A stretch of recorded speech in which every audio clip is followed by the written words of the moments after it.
너무나 놀라우시기 때문에 구약에 있는 이러한 사건들이 실질적으로 그들의 원하는 대로 생각대로 그들의 불완전함과 불순종과 패역함으로 그들이 원하는 대로 했지만 결국은 하나님의 뜻이 이루어지는 것이고, 그리고 그렇게 자기들이 하고 싶은 대로 죄를 짓고 행했지만 그 가운데서 하나님은 놀라운 그 신약교회의 모형이 그 안에 숨겨져 있도록 하셨다는 것은 도저히 우리가 상상할 수 없는 하나님의 전지전능하심이 너무나 분명하게 나타나는 겁니다. 이것을 알게 될 때 우리는 그분 앞에 무릎을 꿇습니다. 대부분이 왜 하나님을 제대로 못 믿느냐? 하나님을 우습게 여깁니다. 하나님을 마치 내가 필요하면은 기도해가지고 원하는 것을 듣게 하고, 이런 너무나 얄팍하고 너무나 불경스러운 생각으로 하나님을 믿고 있기 때문에 삶의 변화가 없습니다. 자, 그러면 민수기 2장에서 지난번에도 1장을 할 때 말씀을 드렸는데, 선막을 중심으로 그들이 어떻게 배치해야 되느냐 하는 말씀을 했는데, 이것은 하나님은 질서의 하나님이기 때문에 이들이 그냥 200만 명이 넘는 사람들이 오합지졸로 마음대로 그렇게 있었던 것이 아닙니다. 레위기 19장 30절과 또 다니엘서 6장 10절인가 보면은 안식일을 거룩히 지키라, 그리고 내 성소를 공경하라 했습니다. 성막은 하나님께서 너희들과 만나겠다, 임재하시는 그 장소입니다. 그렇기 때문에 비록 이들이 바벨론의 포로를 끌려갔고 2차 바벨론 포로 때 BC 597년도에 다니엘이 바벨론의 포로를 끌려가죠. 그리고 그곳에서 오직 그 느부갓네살이 만든 금신상에만 절해야 되는데 다른 데 절하면은 사자밥이 되겠다 했을 때, 그때 다니엘이 하루에 3번씩 예루살렘을 향하여서 창문을 열어놓고 기도했습니다. 예루살렘을 향해서 그렇게 기도했습니다. 그것을 두고 그게 느부갓네살의 신하들이 다니엘을 보수하는 거죠. 그리고 사자굴에 들어가는 겁니다. 왜 다니엘이 그런 왕의 명령이 있는데도 불구하고 창문을 열어놓고 그리고 하루에 3번씩 예루살렘 성전을 향하여서, 이미 그때는 예루살렘 성전이 파괴됐는데, 완전히 파괴되고 불타버렸는데 그것을 향해서 기도했다는 것입니다. 이것은 하나님을 공경하는 것이고 정말 하나님을 경외하는 것입니다. 그런데 이제 이스라엘 백성이 레위기에 거쳐서 이 성막 주위로 전에 말씀드린 대로 이 방위를 취하면은 동서남북입니다. 이 동쪽이 이제 문이 있는 지역인데, 르우벤, 시몬,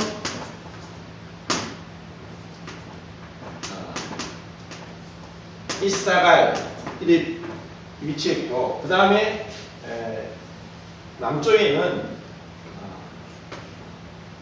죄송합니다.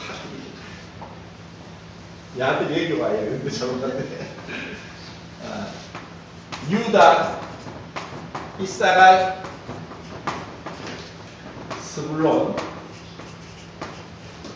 그리고 남쪽에는 르우벤, 시몬, 그리고 갓, 그리고 이 서쪽에는 에브라임, 므낫세, 베냐민, 그리고 북쪽에는 단, 납달리, 아세, 이렇게 이들이 이제 위치했습니다. 이것은 하나님께서 이렇게 명하게 했고, 그리고 사실 이 거리는 거의 2000규빗이니까 거의 한 규빗을 50cm로 따지면 한 1km 됩니다. 1km 정도 거리를 두고 승막 주위로 이렇게 세 지파씩 12지파가 위치했습니다. 그리고 이 승막 바로 옆에는 아론과 모세가 제사장이 있었고, 그리고 이 남쪽에는 요 사이인데 고핫 자손이 있었고, 그리고 서쪽에는 게르손 자손이 있고, 북쪽에는 므라리 자손이 있습니다. 이런 식으로 배치가 되었다가 행군을 할 때는 어떻게 하냐면은 제일 앞에 이 제사장들이 아론과 그의 아들 나답과 아비후는 죽었고 엘라살과 이다말이 벗개를 어깨에 메고 벗개가 제일 앞에 갑니다. 그 다음에 이 동쪽에 있는 유다 지파의 세 지파, 유다, 이사갈, 스불론 지파가 가고, 그 다음에 이 고핫과 게르손과 므라리 이 지파가 그 다음에 수레에다가 성막의 막과 기둥과 받침과 줄과 널판을 수레에 싣고 갔습니다. 그 다음에 르우벤 지파가 이 세 지파가 이제 따라갔죠. 그리고 제일 중간에 고핫 자손이 성소 안에 있는 황금 등대나 또 금향단이나 떡상을 어깨에 메고 중간에 이 성물을 메고 갑니다. 그리고 제일 3대 4대 후대에는 이 에브라임 지파와 단 지파가 가는 거죠. 그래서 행군을 할 때는 제일 중간에 승막을 두고 제일 앞에 벗개를 두고 그들은 행군을 하는 것이 이제 민수기 그 뒤에 보면 나옵니다. 이렇게 이제 하나님께서 정확하게 이 세 지파의 유다 지파에게 길을 주고 그 길을 보고 이 세 지파가 따라가고, 그리고 르우벤 지파에 기가 있었고, 그리고 에브라임 지파에도 기가 있었고, 단 지파에도 기가 있었습니다. 그리고 이들 지파 중에서 유다 지파, 각 지파의 지휘관이 있었는데, 유다 지파의 지휘관은 나손이라고 나옵니다. 이 나손은 이 창세기 38장에 이제 유다 족보를 한번 보면은 유다가 엘과 오난이 아들이 있었는데 그들이 다말을 유다가 엘에게 줬는데 엘과 오난이 악해서 죽게 되고 다말이 자식이 없으므로 그 유다와 어떤 변정을 해서 관계를 맺어서 나온 자식이 베레스와 세라죠. 이제 그 상둥이 중에서 이 베레스를 통해서 하나님은 베레스가 누굴 낳습니까? 헤스론을 낳고 헤스론이 람을 낳고 람이 암미나답을 낳고 암미나답이 나손을 낳고 나손이 살몬을 낳고 살몬이 라합에게서 보아스를 낳고 보아스가 루스에게서 오벳을 낳고 오벳이 이세를 낳고 이세가 다윗을 낳습니다. 이것이 루키 4장에 나오는 족보고 마태복음 1장에 나오는 족보인데 유다의 다섯째 자손이 암미나답이고 암미나답의 또 5대 후손이 다윗입니다. 그러면 유다의 10대 후손이 다윗이 되는 거죠. 아담의 10대 후손이 노아고 노아의 10대 후손이 아브라함입니다. 그러니까 아담의 20대 후손이 아담의 20대 후손이 아브라함이 되는데 아브라함이 이삭을 낳고 이삭이 야곱을 낳고 야곱이 12아들을 낳는 그 12아들이 지금 이렇게 해서 그 많은 지파가 되었습니다.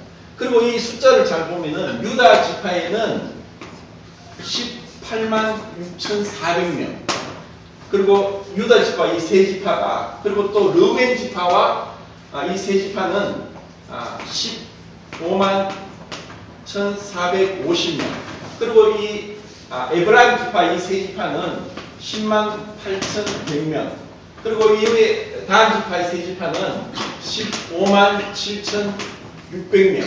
이렇게 다 합해서 60만 3,550명.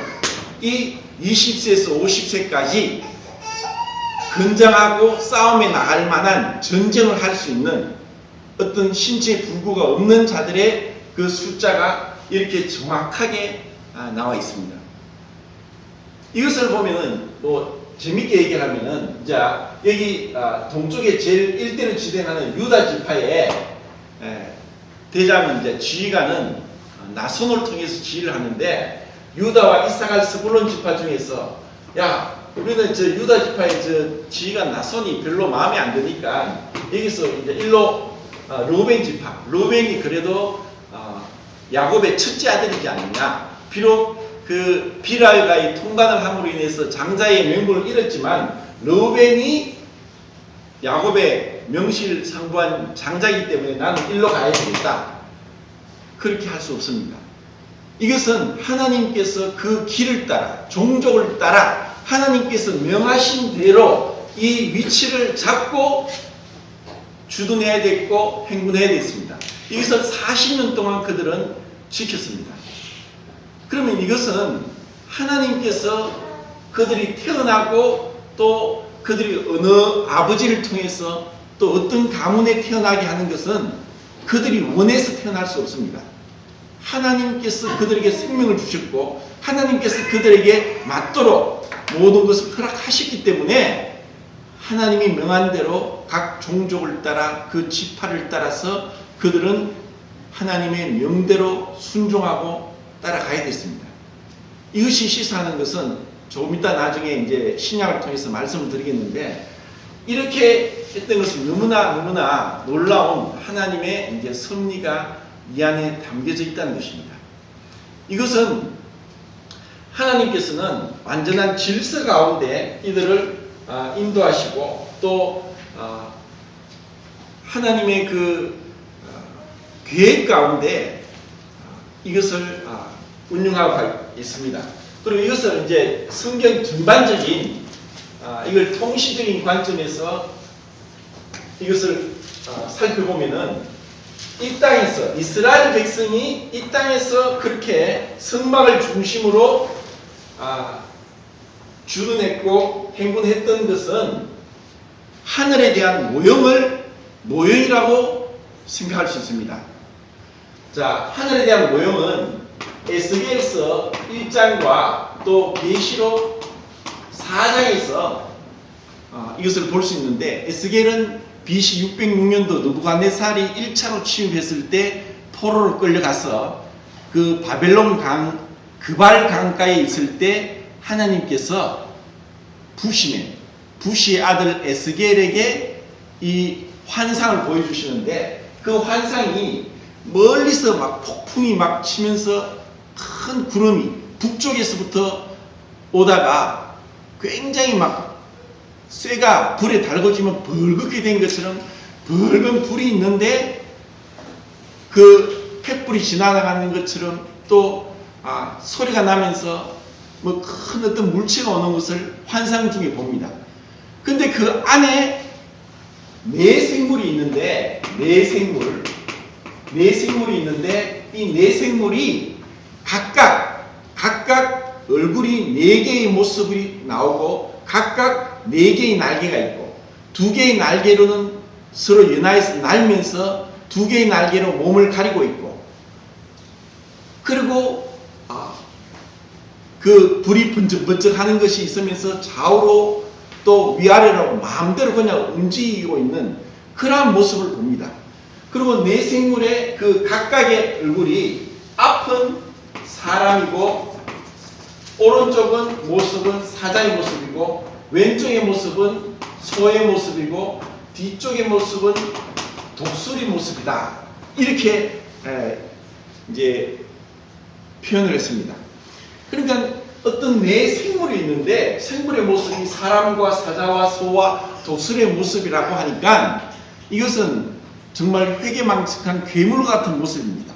근데 이것이 요한계시록에서 사도 요한이 밤 모습에 있을 때 그때 환상 중에서 천상의 예배를 보는데 똑같은 내 생물을 보고 24장로를 보고 그리고 그 주에 하나님이 계신데 이러한 내 생물과 24장로와 천사들이 거룩하다 거룩하다 거룩하다 하면서 끊임없이 찬송합니다. 에스겔서에 있는 것과 요한계시록에 있는 것은 약간 차이가 나는데 요한계시록에는 뭐 앞이 이제 사람의 모습이 약간 차이가 나는데 그 차이는 사실 잘 모르겠습니다. 근데 이렇게 그 내 생물이 무엇을 상징하느냐, 이것은 정확하게 사복음서에서 예수님이 어떠한 분인가를 이 내 생물을 통해서 알 수가 있고, 그리고 이 내 생물에서 이것은 상징입니다. 상징으로 이 사람은 뭐냐면은 지혜를 상징하고, 사자는 용맹스러움을 상징하고, 소는 충성됨을 상징하고, 독수리는 조류의 왕으로서 신성, 하늘을 나는 어떤 그런 이 땅을 초월한 그런 것을 상징합니다. 이것은 사복음서에서 마태복음은 아브라함과 다윗의 자손 예수 그리스도의 세계라 해서 유다 지파의 사자, 그 유다 지파의 사자로서 예수님은 요한계시록 22장에서 다윗의 뿌리요 나는 다윗의 자손이니 곧 광명한 새벽별이라. 결국 그 유다 지파는 창세기 38장부터 시작해서 요셉이 애굽에 팔려갔고 또 베냐민이 볼모로 잡혀있는 가운데 유다가 비록 그 앞에서 참 부끄러운 일이 있었지만은 유다가 대속에 대한 사상의 말을 담고 베냐민을 내가 데려오겠다, 그렇지 않으면 내가 모든 죄를 지겠다 하면서 그 늙은 아버지의 마음을 설득해서 결국 그 가족들이 70명의 가족이 굶어 죽지 않고 애굽에 갈 수 있었습니다. 이것은 요셉을 통해서 이미 예수님의 대속 제물이 되실 것에 대해서 이 유다는 그림자로서 보여주게 되고, 그 이후에 유다의 10대 후손인 다윗을 통해서 하나님은 이 예수님이 다윗의 뿌리요 자손이라고 말씀하면서 다윗에게 놀라운 하나님의 그 마음을 부어주시고 하나님의 사랑을 받게 합니다. 이렇게 이제 하나님은 그 오랜 이스라엘의 역사 가운데서 예수님이 어떠한 모습으로 오실 것에 대해서, 그리고 예수님이 오신 것도 마치 에스겔과 요한이 본 것과 같이 하늘에 있는 것 그림자로서 우리에게 보여주셨고, 그분이 정말 유다 지파의 사자요 왕으로서 이스라엘의 왕으로 오셨지만 만왕의 왕이요 만주의 주가 되시고, 그리고 인자로서 완전한 사람이 되셔서 그 충성스럽게 아버지께 순종하는 소와 같은 모습으로 마가복음에 기록되어 있고, 그리고 마가복음에 소와 같은 모습으로 기록되어 있고, 누가복음에는 완전한 인자로서 사람의 모습으로 나타나고 있습니다. 그리고 요한복음은 하나님의 아들로서 그 독수리와 같이 이 땅을 초월해 있는 하늘에서 오신 그러한 분으로서 사복음서에서 이 내 생물에 대한 상징을 얘기하고 있습니다. 결국 그러면은 우리는 이 땅에서 그림자를 보고 있습니다. 우리가 이제 곧 천국에 가게 될 것인데, 그 천국에서는 이렇게 하나님의 창조한 그 많은 피조물들이 그분을 경배하고 영광을 돌리는 너무나 어마어마한 광경을 보게 될 것입니다. 그리고 우리도 그 가운데서 그 하나님의 영원한 영광을 찬양할 것입니다. 이것이 우리에게 소망입니다. 그러면은 이스라엘도 모형이 없고 예수님이 그 하늘의 그 모형과 그림자로서 실체를 보여주셨고, 이제 주님을 통해서 나타난 교회의 모형은 어떠하냐? 그 교회의 모형은 이제 고린도전서 12장에서 말씀하고 있습니다. 우리를 한 몸의 한 지체로 부르셨다. 이제는 각자가 우리가 죄로 인하여서 혼자 태어나서 혼자 죽고 혼자 심판받던, 그리고 각자 이 세상의 사람 수만큼 자기의 선악에 대한 기준이 있으면서 자기 잘난 맛에 자기 멋대로 자기 하고 싶은 대로 살아가던 자들이 하나님의 부르심을 받고 한 몸의 지체로 우리가 교회 안에 한 몸이 된 것입니다. 이것은 놀라운, 그리고 너무너무나 어마어마한 영적인 비밀이 이 안에 숨겨져 있습니다. 우리가 이러한 교회에 참 한 지체된 것을 알게 될 때 이스라엘 백성이 성막을 중심으로 지파별로 그렇게 주둔하고 행군한 것처럼 우리는 각자가 부름을 받은 그 부름 안에서 하나님께 충성하고 나갈 때 그때 하늘에서 큰 상급이 있을 것입니다. 에베소서 4장 1절부터 4절에 그러므로 주 안에서 갇힌 내가 너희를 권하노니 너희가 부르심을 받은 부름에 합당하게 행하여 모든 겸손과 온유하고 오래 참음으로 사랑 가운데서 서로 용납하고 평안에 매는 줄로 성령이 하나 되게 하신 것을 힘써 지키라. 몸이 하나요 성령도 한 분이시니 이와 같이 너희가 부르심의 한 소망 안에서 부르심을 받았느니라. 하나님께서 우리를 그렇게 하나님과 한 몸이 되고 그분이 머리가 되고 우리가 한 지체가 되어서 완전한 사랑 가운데 연합되어서 주님을 섬길 것이 천국의 모습입니다. 그것을 이 땅에서 각 지역교회에서 보여주신 겁니다. 이것을 알 때 성도의 존경을 알게 될 것이고, 그리고 한 성도를 주님께서 얼마나 사랑하시고 마치 하늘의 별들을 그 이름대로 부르시고 그 수를 계수하신다고 하신 것처럼 주님께서 우리를 아십니다.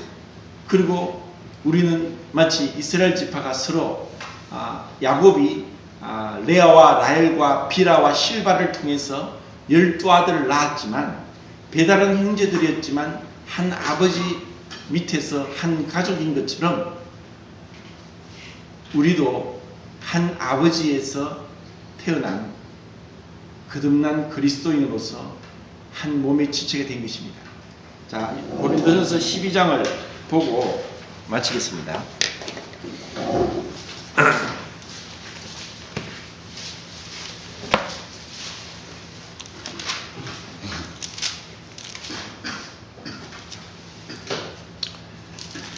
12장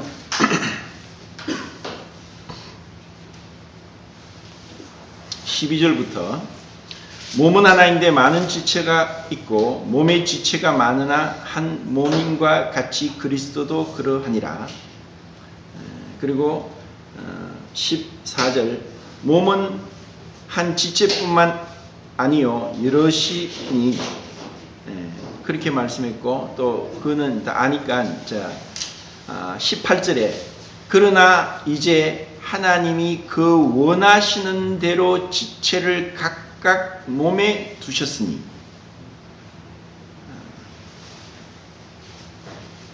원하시는 대로 그분께서 두셨습니다. 그리고 에베소서 4장에 보더라도 그분께서 성령께서 우리에게 합당한 은사를 주시고 또 그 역할을 주시고 각 지역교회에서 몸을 세우도록 불러주셨습니다. 우리의 부르심이 내가 원하는 대로 내가 뜻해서 온 것이 아니라 전적으로 하나님의 주권 아래서 이루어졌고 그리고 내가 이 속한 교회 안에서 주님께서 이 내 자신이 아니라 교회를 세우기 위해서 나의 유익을 구치 않고 다른 사람의 유익을 구하고 그리고 어떤 내 자신에게 얽매이지 않고 이 다양한 그리고 너무너무 다른 은사와 성격과 기질과 환경과 재능과 이 모든 것을 가지고 있는 이러한 다양한 자들이 예수 그리스도를 통해서 한 몸의 지체가 되었다는 것을 알 때 우리는 이 땅에서 천국을 경험합니다. 천국에서는 모든 시대의 모든 다양한 사람들이 예수님의 피로 거듭나고 하나님의 아들이 되어서 그곳에서 영원토록 너무나 아름다운 사랑의 교제를 나누게 될 것입니다. 이것을 우리는 지금 연습하는 것입니다.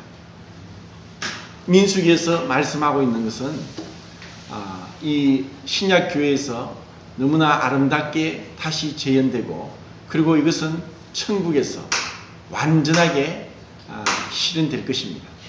그것을 소망하면서 이 땅에서 정말 이 교회의 아름다움을 볼 수 있기를 바랍니다. 이상 마치겠습니다.